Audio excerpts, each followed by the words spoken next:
Hoje nós vamos falar de Abraão, seguindo a narrativa bíblica e associada à tradição e historiadores respeitados. Abraão, originalmente chamado Abrão, nasceu na cidade de Ur dos Caldeus, uma região próspera da Mesopotâmia, atual sul do Iraque. Seu pai, Terá, era descendente de Sem, filho de Noé. Abrão casou-se com Sarai, que era estéril. A família de Abrão mudou-se inicialmente para Harã, na atual Turquia, onde Terá morreu. Foi nesse contexto que Deus fez um chamado extraordinário a Abrão, ordenando que ele deixasse sua terra, sua parentela e a casa de seu pai para seguir rumo a uma terra desconhecida. Em troca, Deus prometeu fazer dele uma grande nação, abençoá-lo e tornar seu nome conhecido, conforme descrito em Gênesis 12 de 1 a 3. Abrão, com cerca de 75 anos, obedeceu, partindo com Sarai, seu sobrinho Ló, servos e posses, rumo a Canaã. Ao chegar a Canaã, Deus renovou a promessa dizendo: "A tua descendência darei esta terra", Gênesis 12, 7.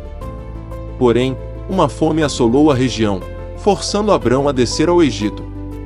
Lá, temendo que a beleza de Sarai atraísse a cobiça dos egípcios, ele disse que ela era sua irmã, um meio-termo, já que Sarai era sua sobrinha e foi criada por seu pai. O faraó egípcio tomou Sarai para seu harém, mas Deus interveio com pragas, revelando a verdade. O faraó devolveu Sarai e repreendeu Abrão, que partiu de volta a Canaã com riquezas adquiridas no Egito. Abrão e Ló, ambos prósperos, tiveram conflitos entre seus pastores. Para evitar disputas, Abrão propôs que Ló escolhesse para onde ir. E Ló optou pela planície do Jordão, próximo a Sodoma, enquanto Abrão ficou em Canaã. Deus então reafirmou sua promessa e disse: "Ergue os olhos, do lugar onde estás, olha para o norte, para o sul, para o oriente e para o ocidente, porque toda essa terra que vês, eu te darei, a ti e à tua descendência, para sempre." Fato descrito em Gênesis 13 versos 14 e 15. Anos depois, quando Ló foi capturado durante uma guerra entre reis locais, Abrão liderou um exército de 318 homens, resgatou Ló e recuperou os despojos. Após a vitória, ele encontrou Melquisedeque, rei de Salém, possivelmente Jerusalém, que o abençoou. Abrão recusou os tesouros oferecidos pelo rei de Sodoma, mantendo-se fiel a Deus. Apesar das promessas, Abrão e Sarai continuavam sem filhos. Em um momento de dúvida acerca da promessa, Abrão questionou a Deus e disse: "Que me darás, se continuo sem filhos?" Gênesis 15, 2. Deus então o levou para fora e disse: "Olha para os céus e conta as estrelas, se as podes contar. Assim será a tua descendência." Gênesis 15, versículo 5. Abrão creu, e isso lhe foi creditado como justiça. Para selar a aliança, Deus instruiu Abrão a preparar animais divididos ao meio. Em uma visão noturna, uma tocha de fogo passou entre as partes, simbolizando que Deus assumia sozinho o compromisso. Gênesis 15 de 9 a 17. Essa cerimônia indicava que a promessa não dependia de Abrão, mas da fidelidade divina. Na tentativa humana de cumprir a promessa, Sarai, já idosa e ainda estéril, propôs que Abrão tivesse um filho com sua serva egípcia, Agar, seguindo costumes da época. Agar engravidou, mas passou a desprezar Sarai. Isso gerou conflito, e Sarai tratou Agar com dureza, fazendo-a fugir para o deserto. Um anjo encontrou Agar junto a uma fonte e ordenou que voltasse, prometendo que seu filho, Ismael, seria pai de uma grande nação, embora selvagem como um jumento e em conflito com todos, como está descrito em Gênesis 16, versículo 12. Anos depois, quando Ismael tinha cerca de 13 anos, Deus renovou sua aliança com Abrão, mudando seu nome para Abraão, que quer dizer pai de muitas nações, e o de Sarai para Sara, que significa princesa. Como sinal da aliança, instituiu a circuncisão para todos os homens de sua casa. Deus também anunciou que Sara, aos 90 anos, teria um filho. Abraão riu-se, questionando: "A um homem de 100 anos há de nascer um filho? E Sara, com 90 anos, há de dar à luz?" Gênesis 17, verso 17. Como prometido, Sara engravidou e deu à luz Isaque, que significa "ele ri", cujo nome reflete a risada inicial de incredulidade.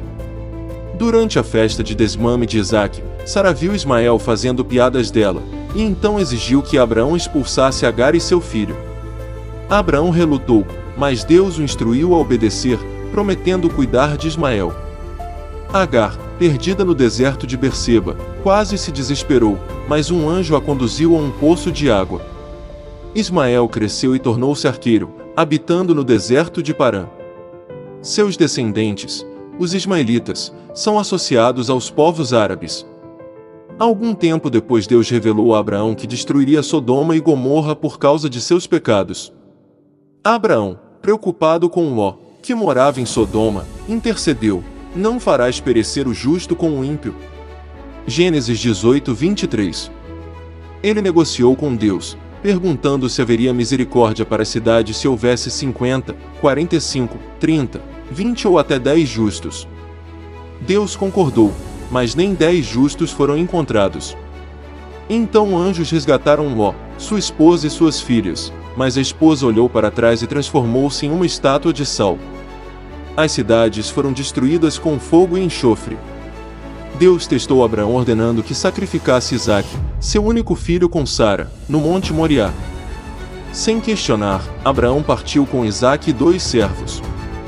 Durante 3 dias de viagem, Isaque perguntou: onde está o cordeiro para o holocausto? Abraão respondeu: Deus proverá para si o cordeiro. Gênesis 22 versos 7 e 8. Ao preparar o altar, Abraão amarrou Isaque e levantou o cutelo. No último instante, um anjo o deteve: não estendas a mão sobre o rapaz, agora sei que temes a Deus, conforme registrado em Gênesis 22:12. Abraão viu um carneiro preso num arbusto e o ofereceu em lugar de Isaque, profetizando a vinda de Cristo. Deus reafirmou suas promessas, declarando que todas as nações seriam abençoadas por meio de sua descendência. Sara morreu aos 127 anos em Hebrom, e Abraão comprou a caverna de Macela de Efrom, o Heteu, como sepulcro para ela. Mais tarde, Abraão casou-se com Quétura, com quem teve mais 6 filhos, mas Isaque permaneceu como herdeiro da promessa. Abraão faleceu aos 175 anos e foi sepultado ao lado de Sara. Abraão é uma figura patriarcal para as 3 grandes religiões. No judaísmo, Abraão é o primeiro patriarca, modelo de Chesed, que significa amor leal e fundador do pacto com Deus. No cristianismo, sua fé é vista como protótipo da fé em Cristo, conforme Gálatas 3 de 6 a 9. O sacrifício de Isaque prefigura o sacrifício de Jesus. Para o Islã, Ibrahim ou Abraão é considerado Hanif, que significa monoteísta puro, afirmando que Abraão reconstruiu a Caaba com Ismael, e é chamado de amigo de Allah, conforme o Alcorão, livro sagrado para o Islã. A história de Abraão ressalta temas universais: fé em meio à incerteza, obediência radical e a esperança contra toda esperança. Através dele, 3 grandes religiões encontram raízes comuns, embora interpretem seu legado de formas distintas. Ele também é citado na chamada Galeria dos Heróis da Fé, de Hebreus 11, por sua fé nas promessas de Deus. Assim terminamos a história de Abraão, que assim como Abraão possamos ter fé nas promessas de Deus, lembrando sempre que para ele não existe difícil e nem impossível, e se Deus prometeu, certamente a promessa vai se cumprir na sua vida.